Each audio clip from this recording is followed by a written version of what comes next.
But anticipatory bail है क्या, आप ये भी समझ लीजिए। एंटीसिपेटरी बेल होता है बेल बिफोर अरेस्ट।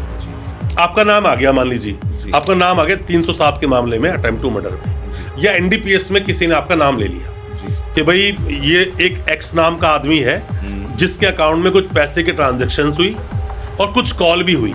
अब आपको पता चला किसी के थ्रू कि यार तेरा तो नाम आ गया। एनडीपीएस वाले केसेस में लोग डरते बहुत हैं क्योंकि इसमें सीधा उठा के जेल में डाल देते हैं और सालों तक बेल नहीं होती। अब आप फरार हो गए, पुलिस ने कुछ नहीं किया जबकि अभी फरार हो गए।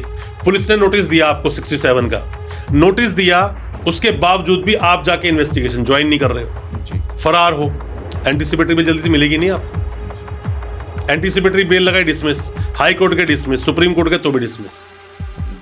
अब मान लीजिए एंटीसिपेटरी बेल आपने लगाई हाई कोर्ट में, बेल डिसमिस हो गई, पर आपके पास कुछ जजमेंट है जो सटीक आपके ही ऑर्डर पे चलता है, आपके केस उसमें पूरी तरह से फॉल करता है, या कुछ सर्कमस्टेंस बदल गए या कुछ चीजें बदल गई, आप दोबारा जा सकते हो एंटीसिपेटरी बेल लगाने। जरूरी नहीं है एक बार लगाई डिसमिस हो गई दोबारा आप जा नहीं सकते, आप जा सकते। सुप्रीम कोर्ट भी है, पर जाके अपनी बात को बोलो तो। बच्चे को दूध तब मिलता है जब वो रोता है। पहले प्रेजेंस तो अपनी नोट करवाओ कि भाई मेरे साथ में गलत हो रहा है और ये केस ऐसा नहीं है।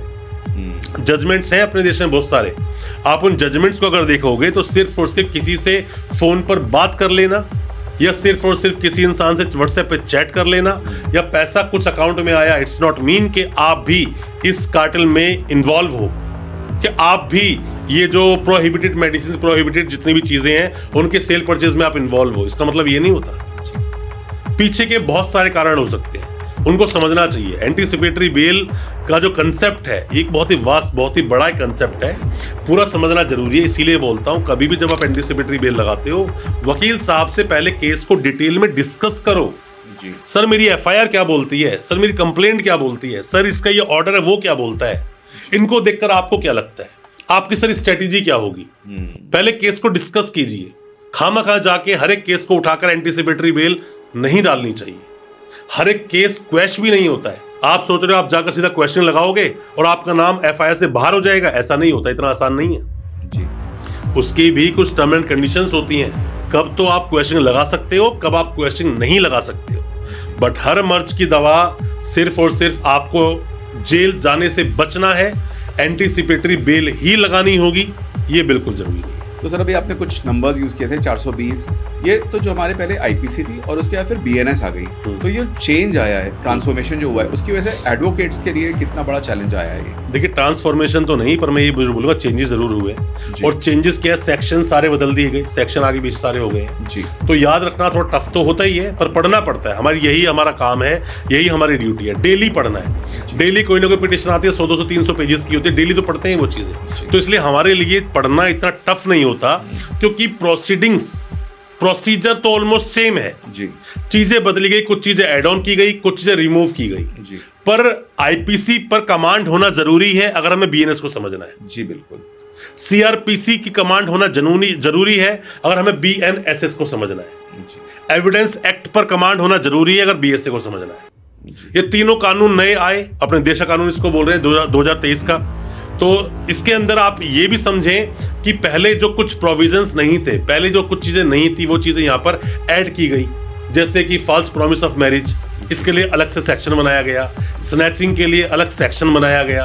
तो मैं बस यही बोलना चाहूंगा, जो नए वकील लोग आए अभी साल 2 साल में, उनके लिए तो डबल ये काम बन गया था। वो आईपीसी पढ़कर आए थे, बीएनएस द्वारा पढ़ना पड़ा। हम पहले से पढ़ते हुए आ रहे थे आईपीसी, तो बीएनएस को पढ़ने में इतनी ज्यादा टिपिकल मतलब इतनी प्रॉब्लम हुई नहीं, इजीली कर लिया। बट नए वकीलों के लिए प्रॉब्लम बहुत सारी ये हुई, क्योंकि एकदम से चीजें बदल जाना, फिर समझना, नोट्स बनाना। अब होता क्या कि हमारे पास एक एफआईआर आती है, तो एफआईआर का एक सीक्वेंस होता है। एफआईआर का सीक्वेंस क्या है कि किसी इंसान के ऊपर 420 लगी है, हम सेक्शन देखते हैं 5-7 सेक्शन लगे हैं, तो क्या है 420, 467, 468, 471, 120 बी, क्लियर है, क्योंकि यही मैक्सिमम लगे होते हैं उसके अंदर। अगर नया कानून अगर आ गया, नए में 318, 338, 336, 340 और 61 ये लगा हुआ है, बाकी सब सेक्शन इसके आगे पीछे। पॉक्सो की अगर कोई एफआईआर लॉन्च हो गई, लड़का लड़की साथ भाग गए, तो 366 लग गया होगा उसके अंदर, सब सेक्शन 6 या 4 लग गया होगा। हमको पता है वो चीज़ों के लिए कि क्या लगाएंगे उसके अंदर। अब डिपेंड करता है कि एफआईआर जब आए तो लगभग सेक्शन सेम होते हैं जी। बहुत कम केस होते हैं जिसमें कि सेक्शनों के अलग से एड ऑन किया हुआ होता है। तो पहले वकील साहब यही पूछते हैं, जब भी आप बोलोगे सर मेरा केस है, केस क्या है, वो बोलता है रेप केस है। फिर रेप में वो दिमाग में अपने आप डिवाइड कर लेता है, पॉक्सो भी हो सकता है, गैंग रेप भी हो सकता है, नॉर्मल 64 का रेप हो सकता है, 69 का रेप हो सकता है।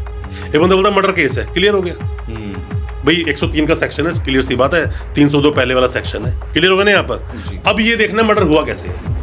मर्डर में 1 2 3 4 5 कितने लोग थे, साथ में ही थ्योरी क्या बनाई है, किस थ्योरी के बेस पर आपको अरेस्ट किया है, जेल में आप कब से हो, आपके अगेंस्ट एविडेंसेस कौन कौन से हैं, ये सब देखना पड़ता है। तो हर एक केस वैसे तो अलग है, पर अगर हम केस थोड़ा सुन लेते हैं तो पता चल जाता है बीएनएस का सेक्शन कौन सा, आईपीसी कौन सा, इतनी चैलेंजिंग नहीं।